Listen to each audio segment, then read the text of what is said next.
경제.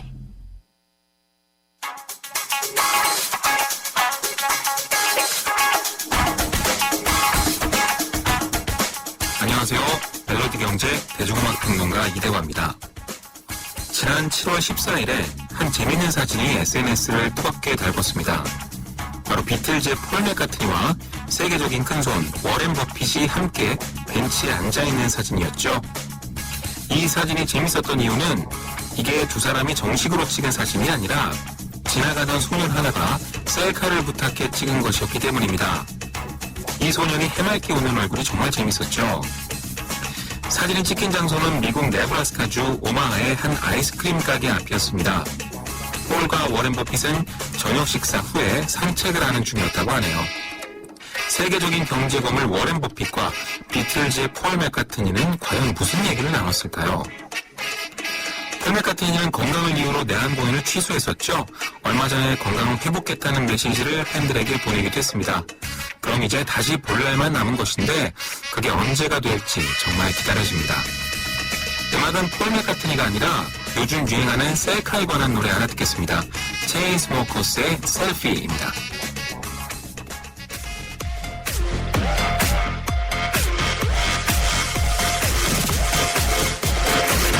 When Jason was at the table, I kept on seeing him look at me while he's with that other girl. Do you think he was just doing that to make me jealous? Because he was totally texting me all night last night, and I don't know if it's a booty call or not. So, what do you think? Did you think the girl's pretty? How does that girl even get in here? Do you see her? She's so short, and that dress is so tacky. Where's Cheetah? It's not even summer. What? If you drink, you want playing Summertime Sadness. After you go to the bathroom, can you go smoke a cigarette? I really need one. But first, let me take a selfie.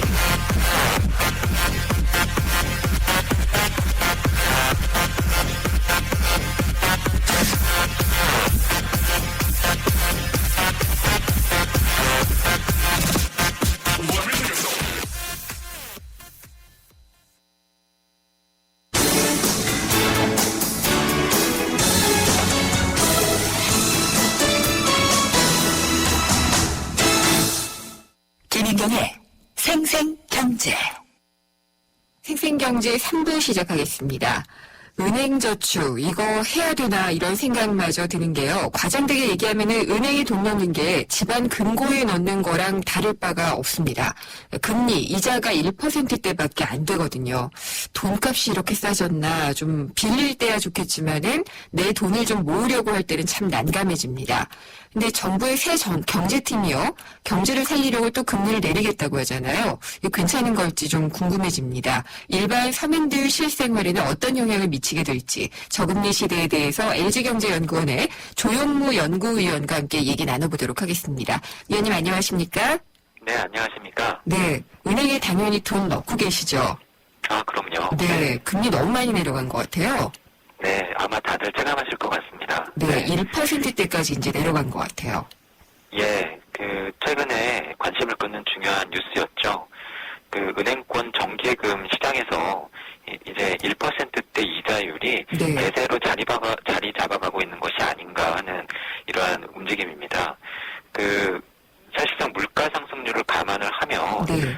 제로금리 시대가 열렸다라고도 이야기할 수 있는 정도인데요. 네. 실제로 우리 은행이라든가 아니면은 주요 시중 은행들의 정기 예금, 정기 적금의 금리가 이제는 2%대에서 1%대 후반으로 낮아졌습니다. 네. 그래서 올해 물가 상승률이 전망치 기준으로 한 1.8%, 1.9% 정도 수준인데요. 저희가 받는 실질적인 금리가 명목상의 이러한 은행 예금 금리에서 물가 상승률을 뺀 금리라고 하는 것을 감안을 하면 사실상 이제 금리가 거의 제로에 가까워진 셈이죠. 네, 이러다가 마이너스 금리 되는 게 아닌가 싶기도 하고요. 네. 근데 기준금리, 한국은행이 정하고 있는 기준금리는 연 2.5%잖아요. 네네. 기준금리는 이 정도인데 시중금리가 더 낮은 것, 너무 많이 낮은 것 아닌가 싶기도 해요. 그렇습니다. 말씀하신 기준금리라고 하는 것은 한국은행에서 결정하는 정책금리죠. 네. 그래서 우리나라의 자금시장 안에서 금융기관들 사이에 단기에 돈을 빌리고 또는 빌려주고 할 때 적용하는 금리가 이 정도 수준이 되도록 우리나라 자금시장에 돈을 풀거나 또는 걷어들이겠다라고 하는 수준 네. 조금 전에 말씀을 드린 것처럼 사실은 우리가 그 은행에 예금을 하거나 적금을 할 때 받는 금리는 사실 이제 이것보다도 더 낮아진 거죠. 그렇죠. 왜 이렇게 네. 차이가 날까? 네. 사실은 이렇게 정책금리보다도 시중금리가 낮은 것은 굉장히 이례적인 상황이라고 할 수가 있습니다. 어떨 때 이러한 상황이 나타났냐면 앞으로의 경기 회복세가 굉장히 지지부진하거나 내지는 예. 경기에 대한 전망이 안 좋아서 경기가 둔화되지 않을까 하는 우려가 높아질 때 이러한 현상이 나타나고요.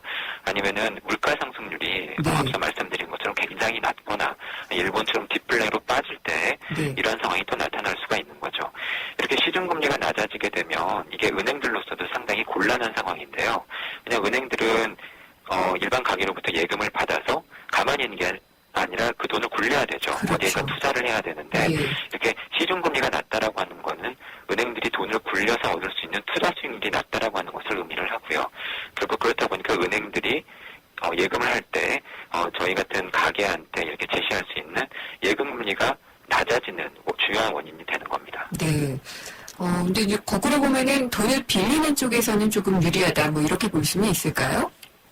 그렇죠. 아무래도 이렇게 예금금리가 낮아지게 되면 대출금리까지도 같이 낮아지는 것이 일반적인데요. 네. 그런데 반드시 그러한 움직임이 유사하거나 내지는 같은 정도로 움직인다라고 보기는 어려울 것 같습니다. 예. 왜냐하면 실제로 가게가 은행에서 돈을 빌릴 때에는 은행들이 자금을 조달하는 금리도 중요하겠고요. 앞서 말씀드린 것처럼 한국은행이 결정하는 정책금리도 중요하지만 이러한 금리에다가 은행들이 덧붙이는 게 있죠. 가산금리입니다. 가산금리. 그렇죠. 예. 가게의 신용도 네. 또는 돈을 빌려주고서 되돌려받지 못할 때에 따른 리스크를 감안을 해서 감금리를 덧붙이고요. 거기에다가 은행이 꼭 받아야 되는 이익 마진율을 또 더하게 되죠. 그러다 보니까 만약에 전반적인 가계의 신용도가 악화되거나 그렇게 되면은 은행이 금리를 낮춰서 받기가 어렵게 되고요. 네. 또는 은행이 이익 마진율을 낮추기 어려워질 정도로 지금 상황이 악화되었다라고 하면은 역시 대출 금리가 내려가는데 한계가 있을 것으로 보입니다.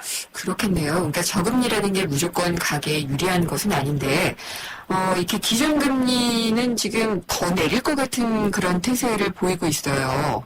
결국 미국이나 일본처럼 제로금리 되는 거 아니냐, 뭐 이런 얘기도 나오는데, 연구위원님은 어떻게 보시나요? 제로금리가 된다라고 하면은 아무래도 굉장히 시간이 오래 걸릴 것 같고요. 네. 그리고 만약에 그렇게 된다라고 하면은 그것은 아마 굉장히 바람직하지 않은 상황일 가능성이 높아 보입니다. 예. 왜냐하면 우리에 앞서서 이미 제로금리 상태를 경험했던 일본의 예를 들어본다라고 하면 왜 제로금리 상태에 빠졌는가? 부동산 가격의 버블이 아주 단기간에 급격하게 붕괴되었고 네. 그에 따라서 실물 경기가 굉장히 악화되었고 여기에 대처를 하기 위해서 중앙은행이 인위적으로 금리를 낮출 수밖에 없었고 그럼에도 불구하고 장기 불황을 겪었고 그래서 경제의 물가 상승률이 마이너스까지 떨어지는 디플레를 겪었고요. 그래서 실제로 우리나라의 정책금리가 제로 수준까지 내려간다라고 한다면 네. 그것은 결국 그만큼 우리 경제 상황이 안 좋다. 내지는 우리 경제의 잠재 성장세가 그만큼 둔화되었다라고 하는 것을 의미를 하기 때문에 결코 바람직하지는 않다라고 생각이 됩니다. 그러면은 지금 모르겠어요. 시장이라고 얘기를 보통들 하고 있는데요. 시장의 기대는 다음 달에는 금리 인하를 시작하지 않겠느냐라는 정도의 얘기들은 하고 있거든요. 그러면 2.5%보다는 조금 내려가기는 할까요? 예, 한두 달 전에 비해서 네. 분명히 한국은행 정책금리 인하에 대한 기대가 많이 높아지신 것 같아요. 네. 여러 가지 이유가 있겠죠. 아무래도 한국은행이 정책금리를 결정하는 주체이다 보니까 네. 한국은행이 현재의 경기 상황을 어떻게 진단하고 판단하고 있느냐가 상당히 중요할 것 같습니다.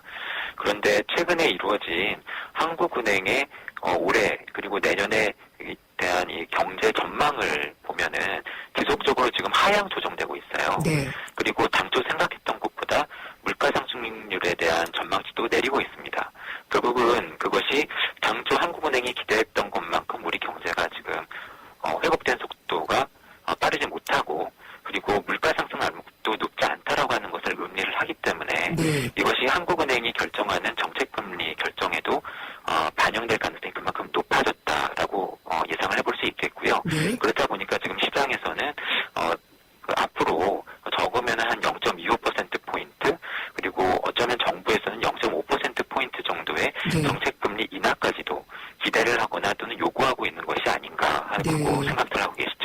또 뭐 한은 총재하고 최강한 부총리하고 만나고 같이 인식을 같이 하고 있다 이런 얘기가 나오니까 더더욱 금리 인하에 대한 그런 전망들이 나오고 있는 거는 같아요.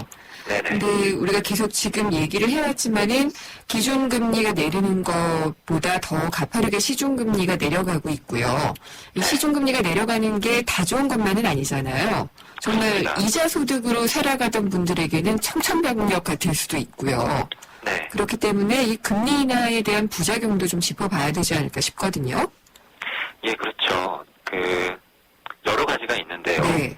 일단은 시중금리가 낮아지게 되면 그것은 그만큼 지금 오늘 저희가 이야기를 하고 있는 것처럼 은행에 예금을 해도 예. 받을 수 있는 돈이 적다. 그렇죠. 그러면은 이게 과연 은행에 돈을 넣어두어야 되느냐, 마땅한 투자 대안이 없는 상태에서 어떻게 해야 되느냐라고 네. 하는 그런 판단을 어렵게 만들고요.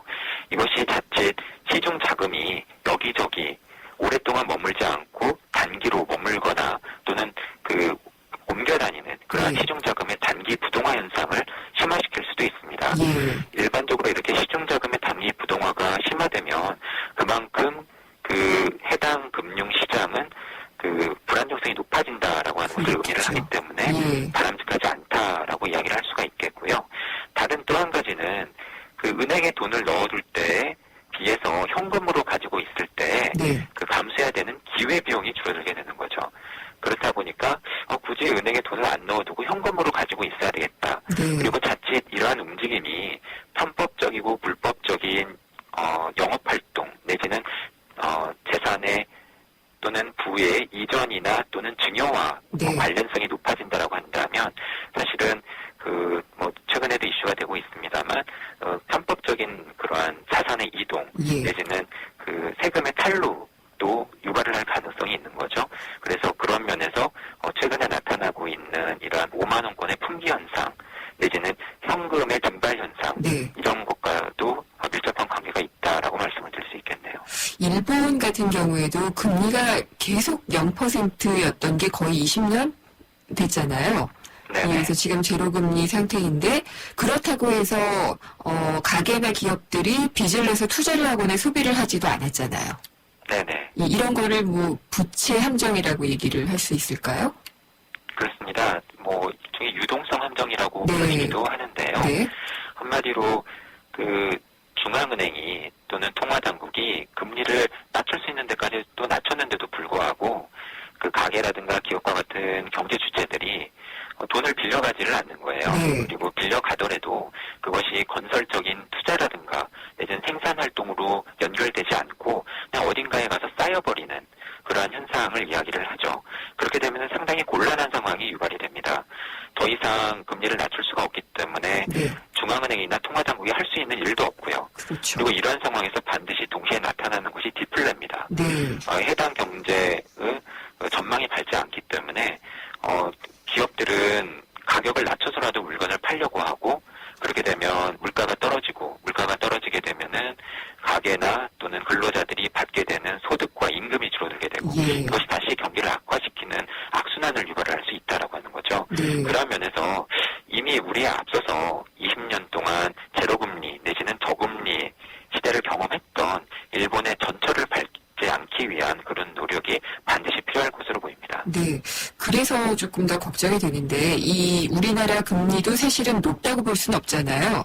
그리고 네. 더 떨어지게 되면은 뭐 저금리 시대다라고 얘기를 할 수가 있을 텐데, 네.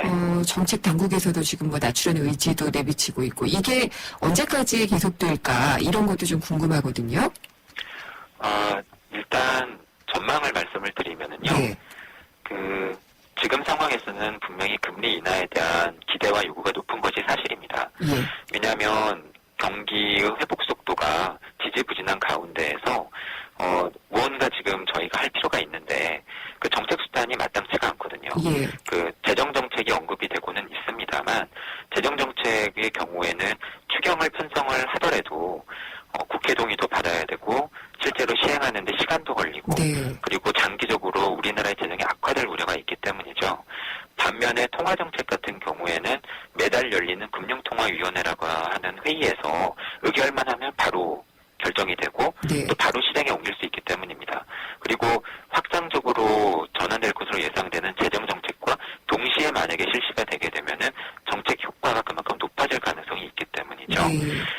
그렇다고는 하더라도 그 정책금리 인하는 사실은 아주 오랫동안 이루어지기는 어려운 것 같습니다. 왜냐하면 대외적으로 지금 전 세계의 중앙은행 역할을 하고 있는 미국 연준 FRB가 내년 중반 이후가 되면 이제 정책금리 인상에 나설 것으로 예상이 되고요. 네. 그것은 결국은 전 세계에 많이 풀려있던 돈이 미국 금융시장으로 회귀되고 그 과정에서 우리나라를 포함한 신흥국 금융시장에서 돈이 빠져나가면서 금융시장 불안을 야기를 할 수도 있거든요. 네. 여기에 우리가 대비할 필요가 있고 내년까지 가서도 우리가 계속적으로 정책금리를 낮춘다라고 한다면 앞서 말씀드린 이러한 미국의 금리 인상 시기에 금융시장 불안정성을 야기를 할 수도 있다라고 하는 우려가 있기 때문에 네.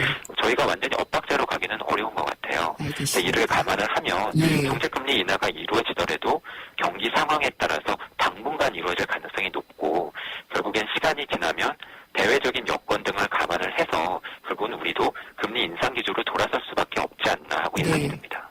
알겠습니다. 내려야 될 때 먼저 내렸으면 더 좋았을 걸 하는 생각도 좀 들기도 하고요. 그렇죠. 예. 아쉬움이 좀 남습니다. 그런 통화 정책이 있었으면은 좀 분명하게 우리가 눈치를 챘을 텐데라는 생각이 들고, 사실 이제 금리를 이렇게 낮추게 되면은 정세값도 또 오를 수가 있잖아요.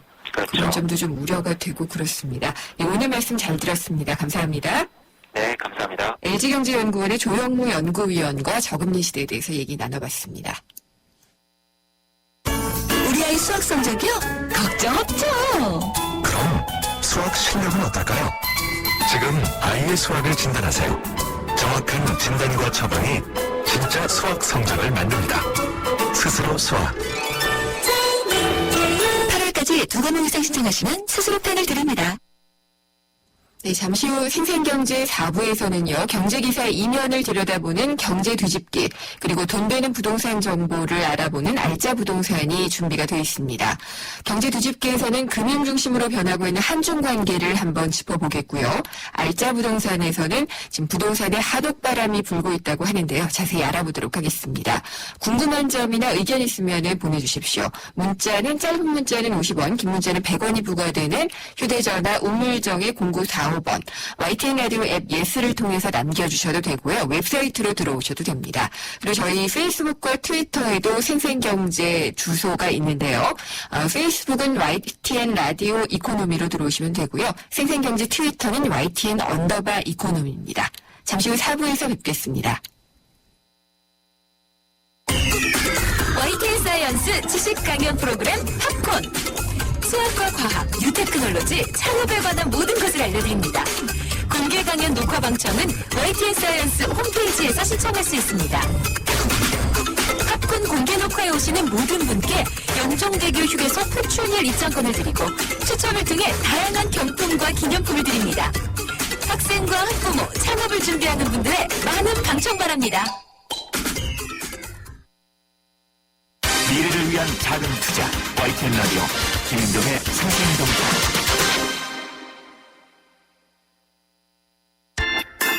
친절한 경제, 오늘의 경제 키워드. 안녕하세요. 경향신문 조미덕 기자입니다. 오늘의 키워드는 상장입니다. 기업이 자본금을 마련하려면 주식시장에 회사 정보를 내놓고 우리한테 투자해달라고 공모를 해야 하는데요. 그렇게 하기 위해서 주식시장에 회사를 등록하는 절차를 상장이라고 합니다. 그냥 되는 건 아니고요. 자본금이나 매출액 등 법률상의 조건을 채우고 증권거래소에 상장을 신청해서 상장위원회의 심의를 통과해야 합니다. 예를 들어 코스피에 상장하려면 자기 자본 300억 원, 매출억 1000억 원이 넘어야 할 수 있죠. 상장을 하면 많은 사람들이 투자에 참여하기 때문에 회사를 운영할 자금을 모으기가 쉽습니다. 대신 상장기업은 기업에 대한 정보를 투명하게 공개해야 합니다. 오너 입장에서는 누군가 주식을 대량으로 사서 회사를 차지하려 할 수도 있으니까 경영권 방어에도 신경을 써야 하겠죠.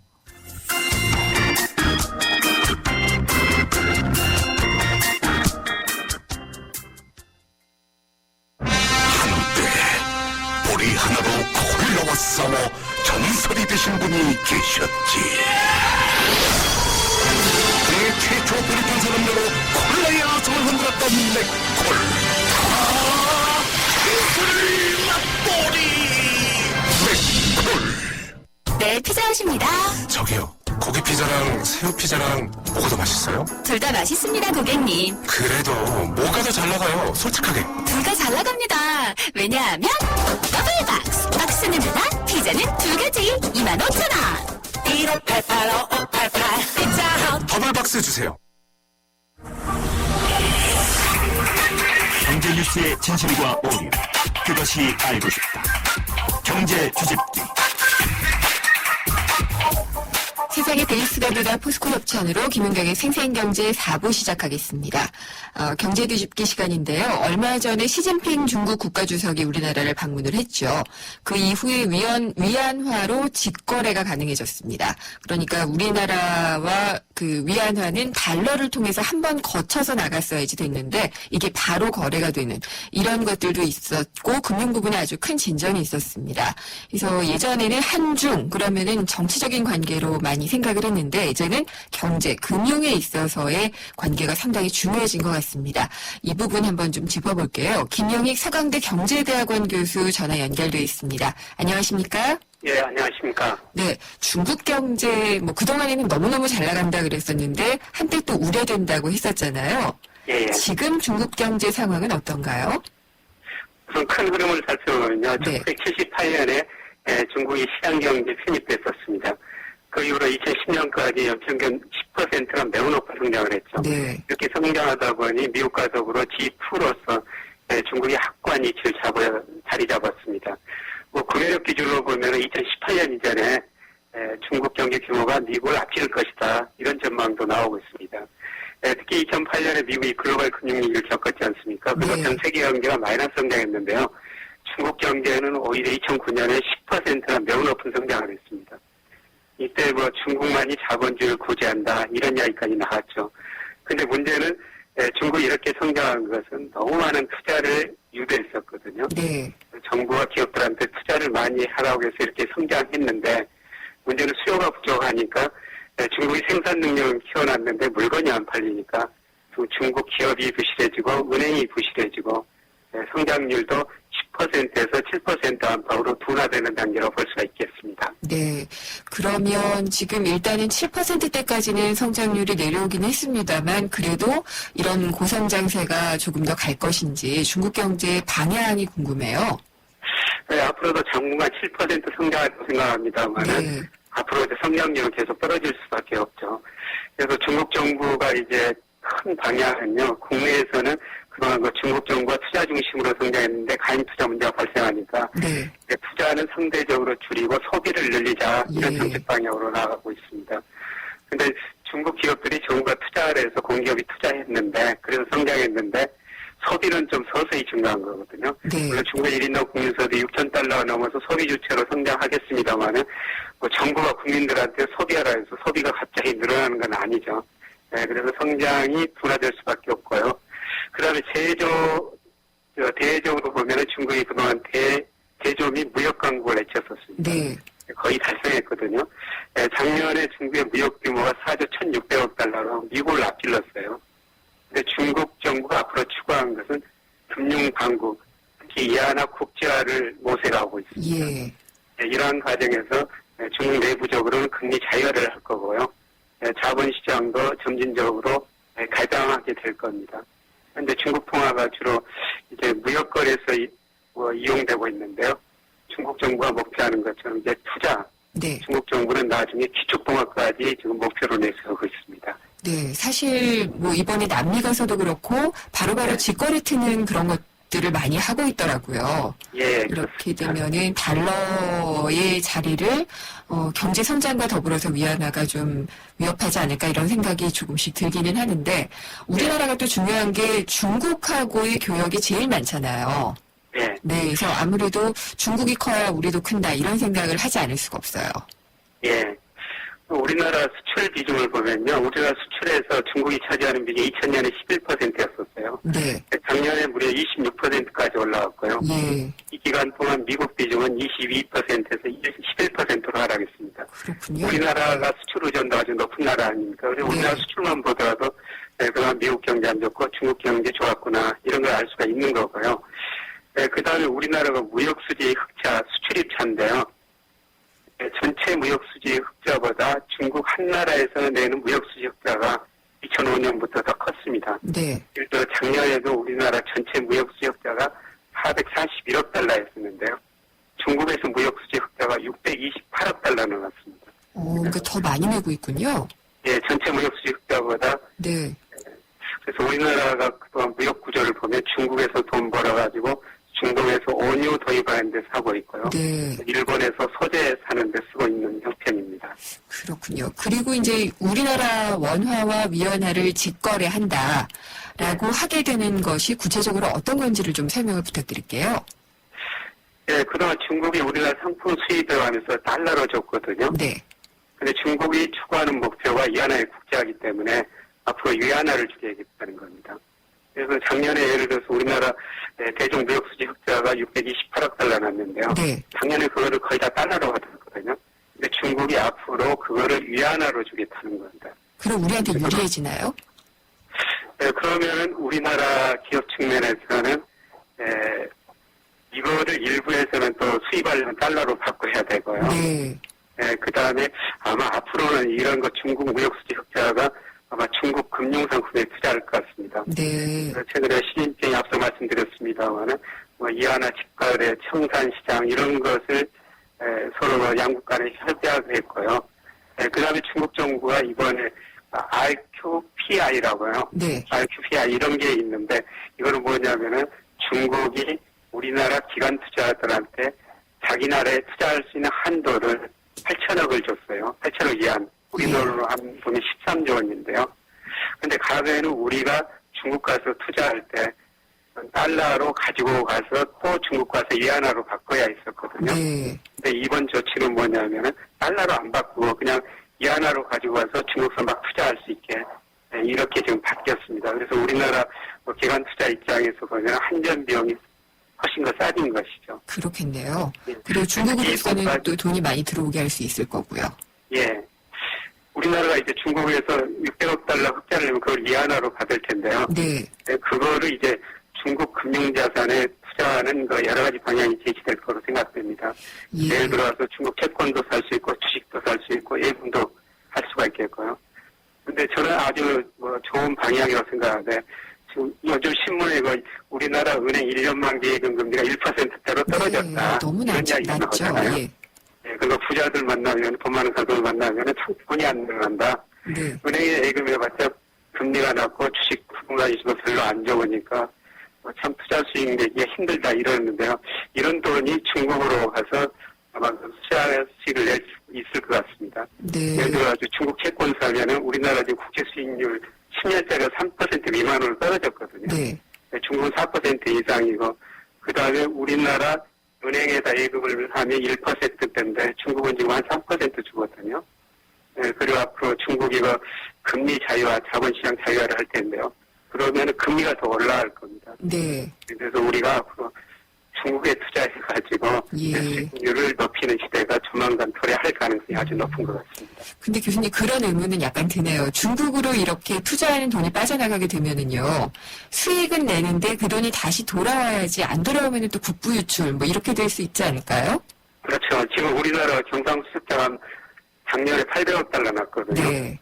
그 돈으로 지금 그 돈들이 해외로 다 빠져나가고 있어요. 800억 달러가 자본 수지로. 예. 근데 그 돈을 잘 투자해가지고 수익을 내야지 국부가 증가하는 거죠. 그렇죠. 근데 만약 잘못 투자하면은 우리가 딱 올려 돈 벌어가지고 수출해가지고 번 돈을 또 일부러 손해볼 수가 있죠. 그래서 네. 해외에 나가서 정말 투자를 잘해야 되는 이런 그러네요. 과제는 남아있는 것 같습니다. 중국도 우리나라 국채도 많이 사고 투자를 꽤 하고 있는 걸로 알고 있어요.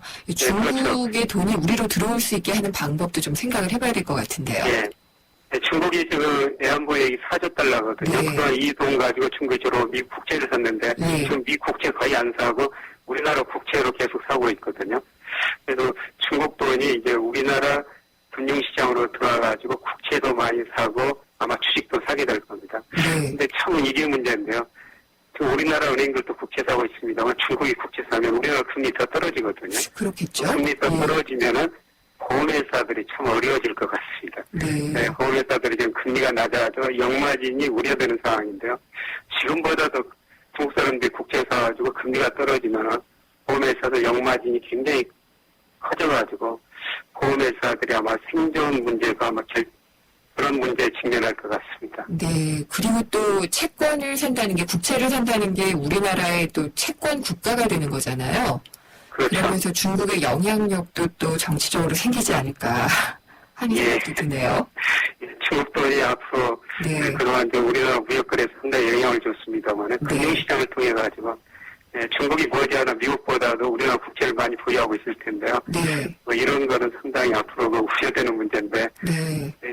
우리나라 시장이 개방되어 있기 때문에 어쩔 수 없이 받아들이고 이제 적절하게 대응할 필요는 있는 것 같습니다. 네. 뭐 어쨌든 체질을 개선하고 체격을 키우고 이런 밖에 방법이 없어서 중국과 함께 대신 우리도 커야겠죠. 중국 가서 이제 돈 많이 벌어야죠. 중국 네. 금융시장 개방할 때 중국 들어가가지고 중국 채권 주식 사가지고 돈 좀 많이 벌어와야 될 것 같습니다. 그래야 될 것 같습니다. 오늘 말씀 잘 들었습니다.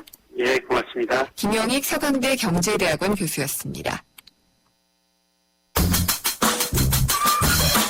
생생경제를 다양하게 만나는 방법. YTN 라디오 앱 예스와 YTN 라디오 웹사이트, 팟캐스트를 통해서 실시간 청취와 다시 듣기가 가능합니다. 언제 어디서나 손쉽게 만날 수 있는 생생경제. 참 좋다. 생생 알짜 부동산. 알면 돈 되는 부동산 정보 짚어드리는 시간입니다. 알짜 부동산. 김학권 세준코리아 대표 전화 연결돼 있습니다. 안녕하십니까? 안녕하세요. 반갑습니다. 최근 한옥에 대한 실수요자들이 늘어나고 있다, 이런 얘기들이 많이 들리는 것 같아요. 그렇죠. 실제로 한옥들을 많이 사고 있나요? 이제 최근에 한옥에 대한 관심들이 굉장히 많은데요. 네. 옛날부터 전통적으로 이제 한옥을 거주하는 동네들이 많지 않습니까? 네. 그래서 서울의 뭐 북촌이라든지 새로 뜨고 있는 서울의 서촌, 그다음에 전주 한옥마을, 이렇게 이제 전통적인 한옥마을에서 거주하는 사람 상당히 많이 늘어나고 있고요. 그다음에 이제 지자체들에서 또 택지 개발을 통해서 한옥 단지들을 공급한 데가 많아요. 네. 서울의 SH가 은평 뉴타운을 공급을 했고요. 전남개발공사가 그 장성의 한옥마을 같은 거를 개발해서 분양을 했고, 또 경기도에서 뭐 민간업체가 광주라든지 이천 이런 등지에서 한옥주택들을 많이 공급하고 있기 때문에 실수요자들도 상당히 많이 관심을 갖는 상황이라 할 수가 있겠습니다. 근데 한옥하면은요, 아직까지도 조금 생활하기에는 그래도 공동주택이나 아파트 같은 것보다는 좀 불편하지 않나, 이런 생각이 얼핏 들기는 하거든요. 그렇죠. 그래서 이렇게 한옥이 많이 공급되고 실제로 이렇게 사고 있나 약간 의문이 들기도 하거든요. 배경이 뭘까요? 한옥에 대한 관심이 있는. 이제 최근에 이제 한옥의 뭐 단점들이 상당히 있죠. 뭐 한옥은 누구나 이제 살고 싶어하는 그런 주택이긴 한데. 네. 한옥이 뭐 부엌이라든지 또 욕실이라든지 이런 부분들이 상당히 좀 불편하다. 또 난방도 상당히 불편하다. 이제 이런 얘기들을 많이 하거든요. 네. 최근에 이제 현대식 한옥들을 많이 또 짓고 있어요. 물론 전통식 한옥을 지으려면은 공사비가 굉장히 많이 듭니다. 네. 현대식 한옥 같은 경우는 전통식 한옥식보다는 가격이 상당히 좀 싸고, 또 최근에는 이제 아까도 말씀드렸다시피 은평노타운 같은 경우는 서울 도심에들 많이 있잖아요. 네.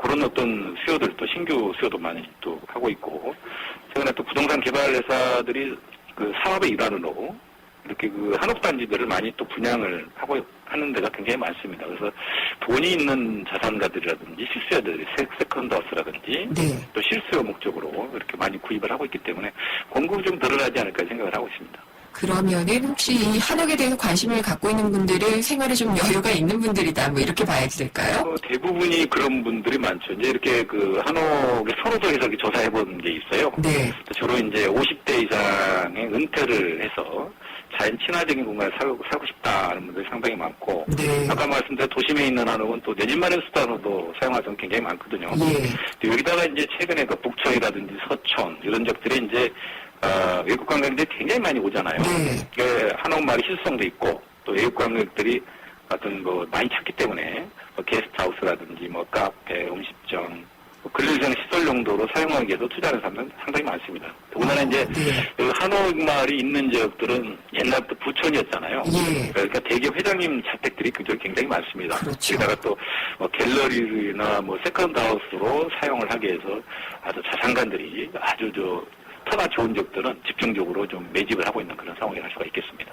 그러면은 한옥을 내 집으로 하는 수요도 있지만은 이렇게 좀 업종을 그러니까 그 방법 사는 그 형태를 좀 바꾸는 그런 식의 한옥 수요들도 좀 늘고 있는 거네요. 굉장히 많죠. 그 이제 투자용으로 하는 네. 거예요. 아까 말씀드렸다시피 뭐 북촌이라든지 새로 뜨고 있는 서촌, 네. 그다음 인사동 이런 데들은 뭐 카페, 갤러리, 뭐 음식점 이런 것들이 많잖아요. 네. 여기다 확실하게 그 외국 관광객 들어오면은 그 서울에 뭐 궁궐도 둘러봅니다만은 한옥마을도 대표적으로 관광 코스가 이미 돼 있거든요. 네. 그런 데 가면은 뭐 우리나라 사람도 굉장히 많이 가면 외국 관광객도 확실히 올 수 있는 어떤 관광 수요가 있기 때문에 그런 것들을 사서 임대용으로 하는 분들. 그래서 땅값이 뭐 2000년대 북촌 같은 경우 2000년대 초반만 해도 한 1000만 원, 1500만밖에 안 했거든요. 네. 근데 최근에 한 3000에서 한 5000만 원 정도 올랐다니까 많이 올랐네요. 땅값만큼도 굉장히 많은 차이를 할 수가 있겠습니다. 북촌도 많이 올랐고 요즘에 또 서촌도 많이 오르고 있다고 했는데 가격이 좀 오르고 있나요? 그렇죠. 서촌 같은 경우 뭐 북촌에 한 뭐 반 정도 가격인데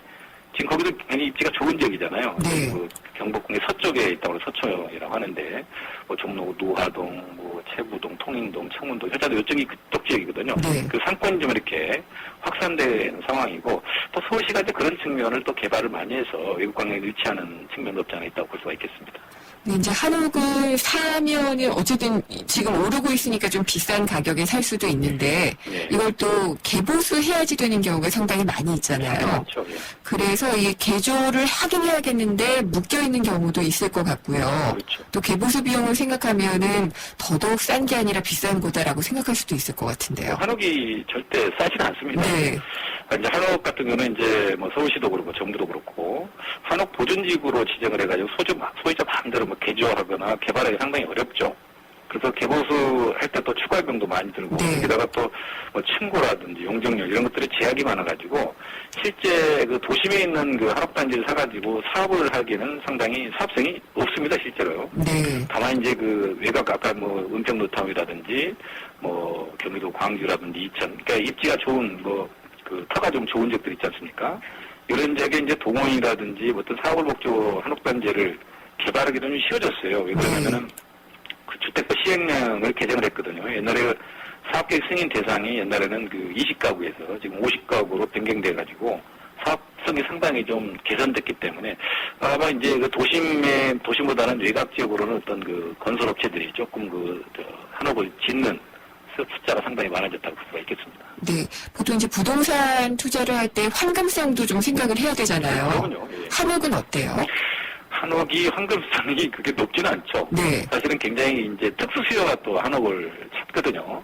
그래서 거래가 많지 않고 상당히 수요가 제한적이기 때문에 매수 찾기가 상당히 좀 어렵죠. 그래서 실거주 목적으로 사는 게 바람직하지만 네. 그렇지만 이제 또 실거주 목적이라 하더라도 은평노타운 같이 이렇게 한옥마을 단지로 되는 것들이 굉장히 많거든요. 예. 그러니까 이런 지역들은 또 뭐 학교라든지 생활 편의시설을 이용하기 편하기 때문에 단지형 한옥들을 좀 구입하는 게 바람직하다고 볼 수가 있겠습니다. 단지형 같은 경우에는 아까 말씀하신 이런 현대식 한옥들이 대부분 들어가 있나요? 거의 그렇죠. 지금 서울에 있는 뭐 북촌이라든지 서초이라든지 인사동 이런 데는 거의 뭐 그 개보수 정도하고 리모델링 수준이거든요. 네. 이걸 흘러가지고 새로 짓는다는 건 상당히 좀 부담이 되거든요. 그래서 외곽에 서울 그 광주, 이천, 여주 이쪽에 이제 한옥마을 짓기가 상당히 좀 좋거든요. 네. 지방에도 또 그렇게 짓는 데는 굉장히 많은데 그런 지역에 주로 좀 많이 짓고 있다고 볼 수가 있겠습니다. 지방 같은데 아까 잠깐 말씀을 하신 것 같은데 이렇게 좀 단지를 형성해서 짓고 있는 부분이 어디가 있나요? 지금 대표적인 데가 경기도 광주, 뭐 이천, 예. 그다음에 뭐 여주, 서울에서 뭐 한 1시간에서 1시간 반 정도. 그러니까 그렇게 있는 지역을 보면은 거기서 가격이 아주 비싼 것도 있고, 네. 그래서 싼 것도 있거든요. 그러니까 현대식 주택으로 이제 짓기 때문에 뭐 아주 젊은 층도 사는 사람도 있어요. 실거주 목적으로 사는 사람도 있고, 예. 이제 아주 좀 고가인 같은 경우는 이제 자산가들이 뭐 세컨드 하우스로 사는 경우도 있고, 지방 같은 경우는 이제 실거주 목적으로 어떤 그 공사들이 도공사들이 어떤 택지 개발해가지고 분양하는 경우도 종종 있다고 볼 수가 있겠습니다. 네, 그렇군요. 그러면은 한옥으로 내 집 마련하는 것들도 뭐 이런 점들에 있어서 관심을 많이 갖고 계시는 분이라면 고려해봐도 좋을 것 같은데요. 예. 어떤 것들을 좀 체크를 해보면 좋을까요? 우선 그 한옥은 정말 이게 내가 실거주 목적으로 하는 건지 또 투자용으로 하는 건지를 분명히 좀 구분을 해야 될 것 같고요. 예를 들면 한국 같은 경우는 아까도 말씀드린 항변성이 별로 없고, 그다음에 또 이제 북촌의 예를 들면 그 지나친 상업화가 빨리 좀 움직이고 있잖아요. 네. 그러니까 서울시가 지금 그런 것들을 지금 보고 있단 말이에요. 그래서 좀 규제를 할 가능성이 있어요. 그러면 북촌에 사는 사람들이 너무 상업화가 빠르다 보니까 불만들이 굉장히 많거든요. 그래서 서울시 같은 경우는 관광객 목적보다는 주민들을 위한 그 마을 재생 사업에 초점을 맞추겠다. 서촌 같은 게 이렇게 보고 있기 때문에 뭐 아까 예를 들어서 뭐 카페라든지 뭐 갤러리라든지 식당 이런 거를 목적으로 구입을 했는데 이렇게 규제를 해버리면은 그런 것도 못할 가능성이 있거든요. 예. 그런 측면에서는 이제 그런 것들을 잘 좀 따져보고 해야 될 것 같고, 무엇보다도 한옥은 내가 필요한 사람이 사야지 이거를 뭐 내가 사가지고 뭐 시대차이를 본다든지 이런 네. 목적으로 하기는 상당히 좀 부담스럽지 않게 보여집니다. 그렇군요. 아직까지 규제가 이렇게 구체화된 건 아니죠? 그렇죠. 그런 이제 그런 네. 움직임을 이제 서울시가 어쨌든 한옥은 보존을 해야 되기 때문에 서울시도 이제 한옥단지가 많지는 않지 않습니까? 네. 굉장히 뭐 전국에서도 많지는 않기 때문에 그런 적들을 보존해야 될 책임이 지자체에 있는 거기 때문에 알겠습니다. 그런 일환에서 이렇게 한다고 보여집니다. 네, 말씀 잘 들었습니다. 감사합니다. 네, 감사합니다. 세준코리아 김학권 대표였습니다. 허규현 위원님은 LTE 데이트도 많이 쓰시겠어요? 한국, 미국, 일본 기기까지 하루에 10시간 이상 넘게 보죠. 그럼 요금이 이게 그건 걱정 없어요. 데이터 요금 걱정 없는 LTE8 무한대 요금제. 요금제도 역시 유플러스. 방음이 U+, LTE8. 자세한 사항은 홈페이지 참조. 노력했죠. 그냥 되는 건 없으니까. 화이라킨으로 몸도 마음도 지치지 않아요. 그녀에게 갱년기는 전성기. 하이라킨으로 진짜 전성기를. 갱년기를 전성기로. 정관장 하이라킨. 본 제품은 건강기능식품입니다.